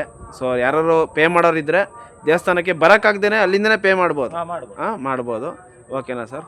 ಮಾಡ್ಬೋದು. ಅಥವಾ ನಿಮ್ದು ಏನಾದ್ರು ಈ ಥರ ಅಮೃತ ಶಿಲೆಯಲ್ಲಿ ಹೆಸರು ಹಾಕಂಗಿದ್ರೆ ಕೂಡ ನಮಗೆ ಅದನ್ನ ವಾಟ್ಸಪ್ ಮಾಡ್ಬೋದು. ದೇವಸ್ಥಾನ ಮುಗಿದ್ಮೇಲೆ ಖಂಡಿತ ನಾವು ಅದನ್ನು ಹಾಕ್ಸ್ತೀವಿ. ಓಕೆ ಸರ್, ಖಂಡಿತ ನೋಡೋಣ ಎಷ್ಟು ಜನ ಹೆಲ್ಪ್ ಮಾಡ್ತಾರೆ. ಈ ವಿಡಿಯೋ ಇಲ್ಲಿಗೆ ನಿಲ್ಸೋದು ಬೇಡ, ಕಂಟಿನ್ಯೂ ಮಾಡೋಣ. ಕಂಟಿನ್ಯೂ ಮಾಡಿ, ಮುಂದೆ ಹೋಗ್ತಾ ದೇವಸ್ಥಾನದ ಯಾವ್ಯಾವ ಥರ ಆಗುತ್ತೆ ಅನ್ನೋದು ನೀವು ಒಂದು ತಿಂಗಳಲ್ಲಿ ಒಂದು ಸತಿ ಬಂದು ಏನು ಇವತ್ತೇನು ವಿಡಿಯೋ ಮಾಡಿದ್ದೀರಾ, ಒಂದು ತಿಂಗಳು ಬಿಟ್ಟು ಎಕ್ಸ್ಪೆಕ್ಟೇಷನ್ ನೀವು ಅದನ್ನ ಮಾಡಿ ಅವರಿಗೆ ತೋರಿಸಿ, ಅವಾಗ ಅವರಿಗೆ ನಂಬಿಕೆ ಖಂಡಿತ ಆಗುತ್ತೆ. ಯಾಕೆಂದ್ರೆ ಇವತ್ತು ಮಾಡಿದೀವಿ ಮತ್ತೆ ನಾವು ಇನ್ನೊಂದು ವರ್ಷ ಬಿಟ್ಟು ಬಂದೀವಿ ಅಂದ್ರೆ ದೇವಸ್ಥಾನ ಅಷ್ಟೊತ್ತಿಗೆ ಆಗಿರುತ್ತೆ. ಒಂದು ತಿಂಗಳು ಬಿಟ್ಬಿಟ್ಟು ಈಗ ಅಲ್ಲಿ ಏನಿದೆ ಅನ್ನೋದು ಗೊತ್ತಾಗುತ್ತಲ್ವಾ, ಇನ್ನು ನೆಕ್ಸ್ಟ್ ಇಲ್ಲಿ ಏನಾಗಿದೆ ಅನ್ನೋದು ಗೊತ್ತಾಗುತ್ತೆ. ಓಕೆ, ತುಂಬ ಥ್ಯಾಂಕ್ಸ್ ಸರ್. ಓಕೆ ಸರ್, ಧನ್ಯವಾದಗಳು. ತುಂಬ ಒಳ್ಳೆ ಮಾಹಿತಿ ಕೊಟ್ಟಿದ್ದೀರಾ.